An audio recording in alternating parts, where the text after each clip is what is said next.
지나가는 모든 사람들이여, 너희에게는 관계가 없는가? 나의 고통과 같은 고통이 있는가 볼지어다. 여호와께서 그의 진노하신 날에 나를 괴롭게 하신 것이로다. 높은 곳에서 나의 골수에 불을 보내어 이기게 하시고 내 발 앞에 그물을 치사 나로 물러가게 하셨으며 종일토록 나를 피곤하게 하여 황폐하게 하셨도다. 내 죄악의 멍에를 그의 손으로 묶고 얽어 내 목에 올리사 내 힘을 피곤하게 하셨으며 내가 감당할 수 없는 자의 손에 주께서 나를 넘기셨도다. 주께서 내 영토와 나의 모든 용사들을 없는 것 같이 여기시고 성회를 모아 내 청년들을 부수시며 처녀딸 유다를 내 주께서 술틀에 밟으셨도다. 이로 말미암아 내가 우니 내 눈에 눈물이 물같이 흘러내리며 나를 위로하여 내 생명을 회복시켜줄 자가 멀리 떠났음이로다. 원수들이 이김에 내 자녀들이 외롭도다. 지온이 두 손을 폈으나 그를 위로할 자가 없도다. 여호와께서 야곱의 사방에 있는 자들에게 명령하여 야곱의 대적들이 되게 하셨으니 예루살렘은 그들 가운데에 있는 불결한 자가 되었도다.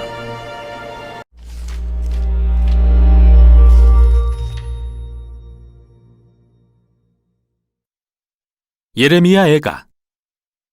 예레미야 애가는 구약에서 독특한 책으로서 바벨론의 예루살렘 포위와 파괴, 뒤따른 포로 시기를 살아남은 익명의 저자가 모든 일을 돌아보며 쓴 5편의 시로 되어 있습니다. 열왕기하의 전체 줄거리를 되짚어 보십시오. 예루살렘의 함락과 포로됨은 그때까지 이스라엘이 겪은 역사 중 가장 참혹한 재난이었죠.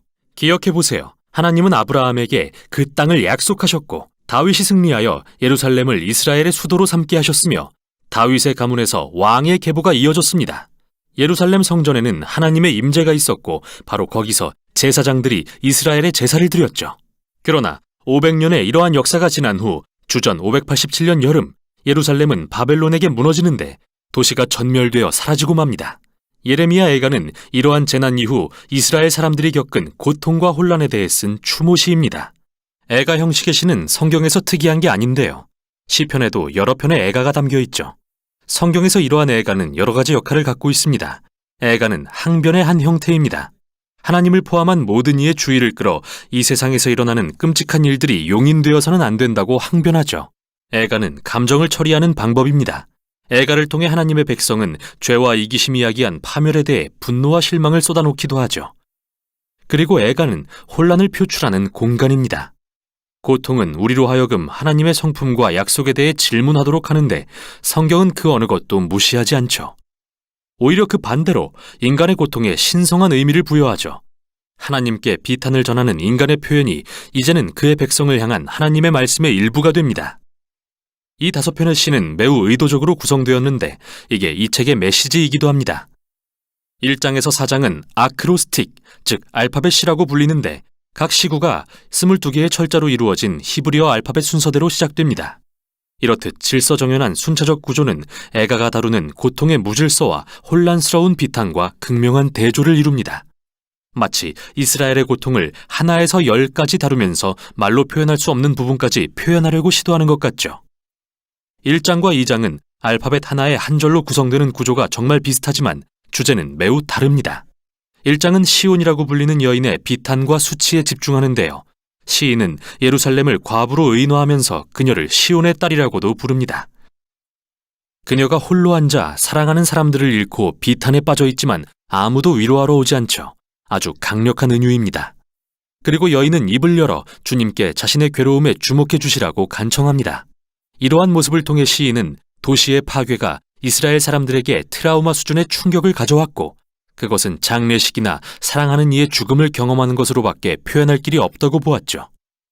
2장은 예루살렘의 멸망에 초점을 맞추며 이스라엘의 죄가 어떻게 하나님의 진노의 결과로 이어졌는지 집중하는데 이게 바로 이 시의 핵심어입니다.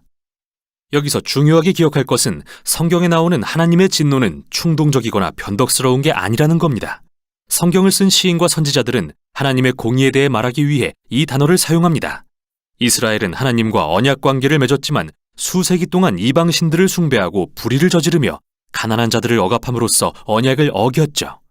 물론 하나님은 노하기를 더디하십니다. 그러나 인간의 악에 대해 노하시면 반드시 징벌로 그의 공의를 행하시는 분입니다. 예루살렘의 경우 바벨론이 그들을 정복하도록 허락하신 것이 그 예죠.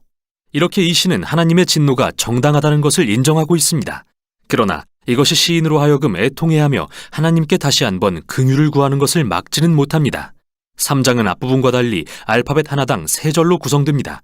그래서 이 책에서 가장 긴 시이죠.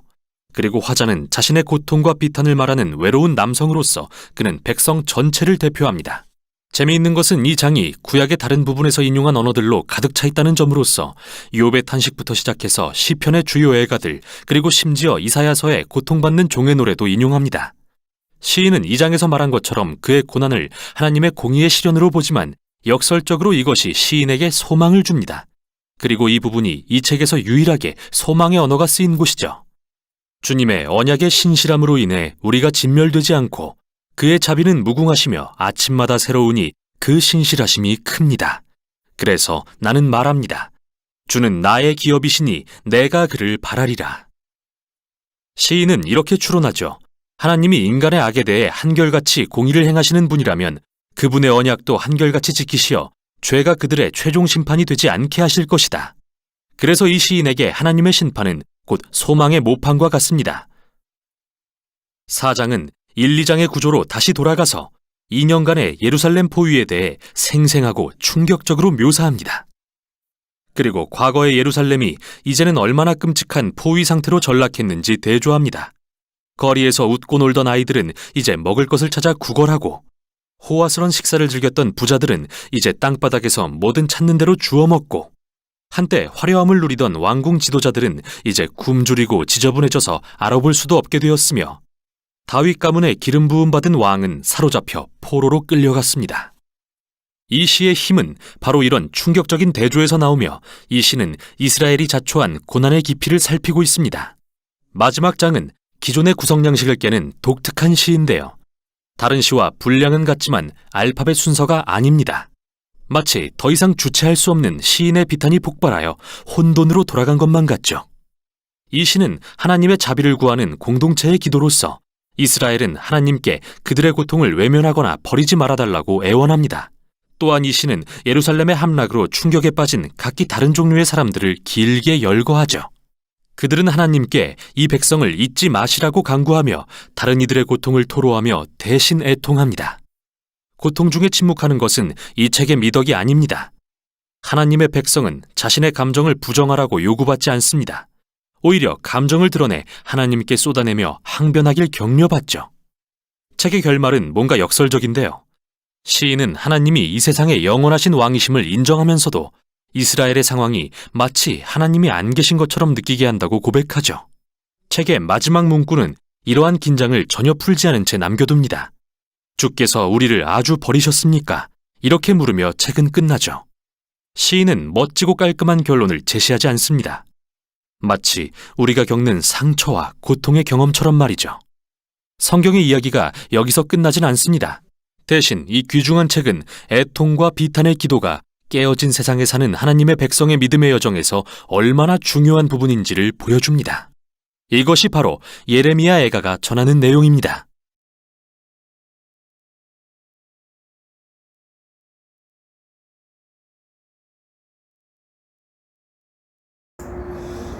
할렐루야. 오늘도 하나님의 은혜와 은총 가운데 주님과 동행하시는 복된 삶을 이루시길 존귀하신 예수님 이름으로 축원합니다. 이제 에레미야 애가가 어제부터 이렇게 묵상이 되게 됩니다. 그래서 에레미야 애가에 대해서는 제가 요 영상 전에 요약본, 그러니까 전체적으로 설명할 수 있는 그런 영상을 보내드렸습니다. 그걸 보시면서 예레미야 애가에 대해서 알 수 있는 그런 시간 되기를 바라고, 특별히 예레미야 애가는 문학적으로 봤을 때는 설명에도 나와 있지만 예레미야 애가가 지어지는 이 순서는 알파벳으로 되어진 시였습니다.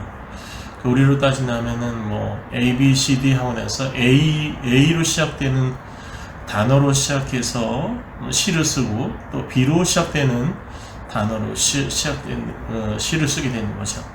문학적으로 상당히 가치가 있는 그런 시라는 거죠. 물론 이제 작자는 위상으로 되어져 있지만 이 바벨론으로 쫓겨가는 바벨론으로 포로로 끌려가는 그 백성들을 바라보면서 예루살렘의 멸망, 이스라엘의 멸망이 되어지는 것 가운데 과연 이 멸망이 어떤 의미로 되어지는지를 보여주는 그런 시라는 거죠. 오늘 12절에 보면은 이 일이 너에게는 아무런 관계가 없는가 라고 되어져 있습니다. 그러니까 이런 일들이 지금 현재 그 피해를 당한 또는 그 일에 어떻게 이제 함께 가지 못한, 그러니까 책임이 그 사람에게 없는가라고 물어보는 것은 어쩌면 이 시를 읽고 있는 우리들을 향한 그런 고백일 수도 있다는 거죠. 우리 세상 가운데 여러 가지 기근과 전쟁, 또 어느 곳에서는 또 이제 홍수, 이런 자연재해가 일어나는 가운데서 분명히 그 일들이 나한테 이루어지지 않는다고 해서 그것이 우리와 관계가 없느냐라고 물어보는 그러한 심정과 같다라고 볼 수 있다는 거죠. 그래서 이스라엘 멸망이, 그리고 또 이스라엘 백성이 바벨론으로 끌려가는 지금 상황이 바벨로 끌려가지 않는 그 사람들을 향한 말일 수도 있겠지만, 그러나 그것이 어떻게 보면 영적으로 본다면 지금 현재 고통당하지 않는, 고통 가운데서 힘들어하고 하나님께 울부짖는 백성들이 있는데 거기에 속하지 않았다고 해서 그들이 우리와 상관이 없느냐라는 의미로 다가온다는 겁니다.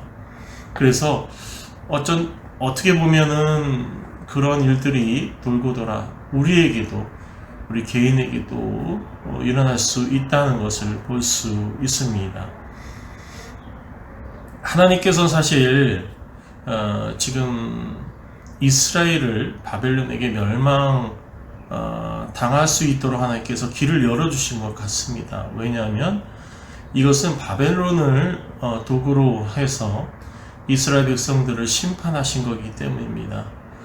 어떻게 보면 이스라엘 백성들이 죄악 때문에 결국 하나님 앞에 올바로 서지 못한 모습을 계속적으로 선지자를 통해 분명히 경고했음에도 불구하고 그것을 깨닫지 못하였을 때 하나님께서는 이 바벨론이라는 아주 큰 나라를 통해서 이스라엘을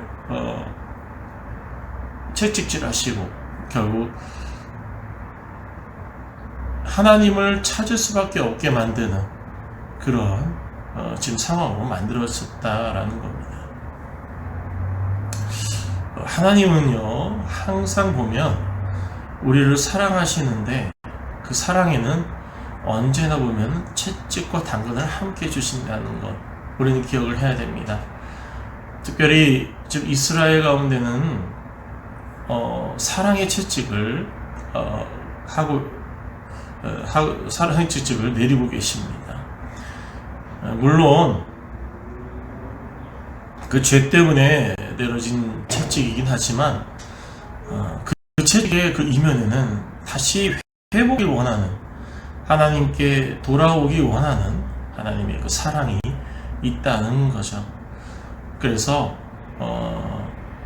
이 채찍은 이스라엘을 멸망시키기 위한 채찍이 아니라 결국 다시 깨닫고 돌아오게 할 수 있는 그런 사랑의 매로 되어져 있다는 거죠.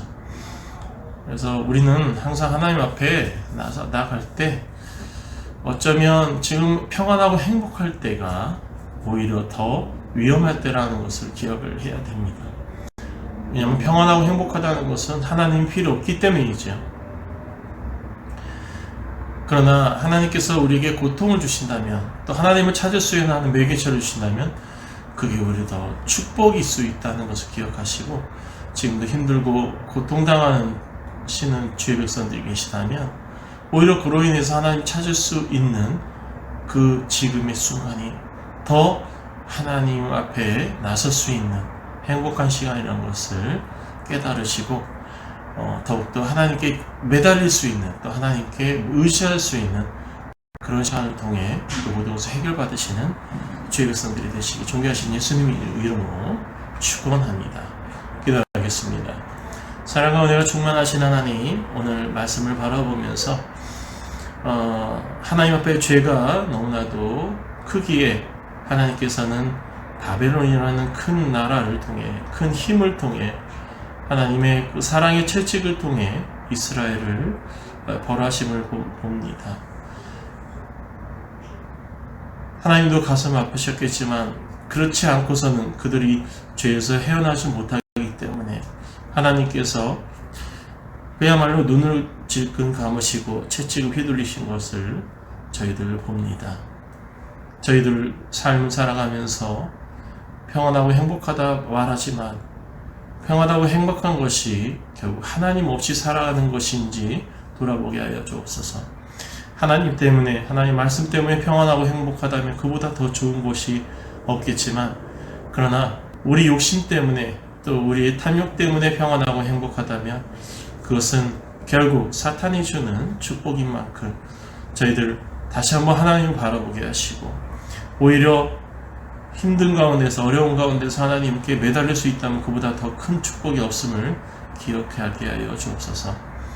우리들이 하나님과 멀어지고 하나님 앞에 나서지 못함이 오히려 사탄이 원하는 그 상황이라는 것을 기억하게 하시고, 어떠한 상황이라도 하나님을 바라볼 수 있는 주의 종들이 되게 하여 주옵소서. 그리고 주 예수 그리스도의 이름으로 기도합니다. 아멘.